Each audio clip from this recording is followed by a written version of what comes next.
basically, we'd like them, all of our students, we really try to emphasize for them to get their associates in science at them. Because the thing is that it takes 39 units for cooking and 40 units for baking to get the certificate, okay? And it only takes a few more classes to get the 60 units that are required to get their associates of science.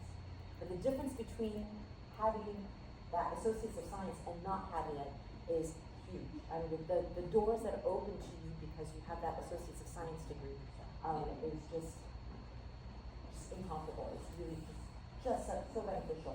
And while you're here, why not take advantage of it? Just take an extra 6 or 7, general education classes, and you've got those units covered, and you graduate with your associates of science.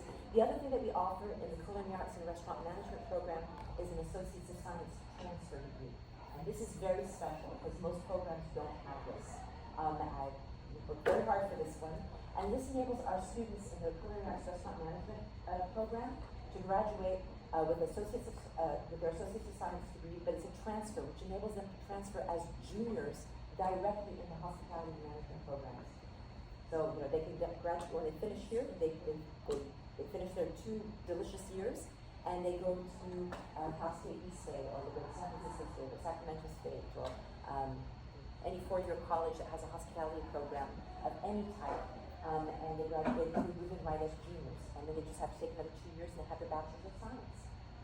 And they can start running hotels or cruise lines or whatever the case they want to do. What are your finals like? If you like to finals, is it just all written or is it practical? It's a combination, written and practical. Yes, we always have a combination. Of course, your lecture classes will be only written, but your lab classes will always be a combination of written and practical. If you fail in any classes, do you have to do both, or only just do one of them? If you fail, like the written part of it, do you have to do? Okay, that's a very good question. If you fail either the written or the practical, do you have to can you fail the class in general? It depends on how many points you've accumulated up to that point, right? So you might just have a bad day. Woke up on the wrong side. Your hair didn't part correctly, whatever the case happened, and you burned the omelet and you failed the final practical. But you might have enough points from your written and all the other things that you've taken throughout the semester that it's fun. Because there's only a percentage that's allocated, for example, the final written, for the final practical, for your participation. There's percentages for all of those things. So generally people don't fail the whole class just because they failed the practical. It's very rare in fact.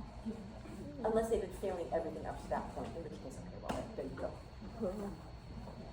Any other questions?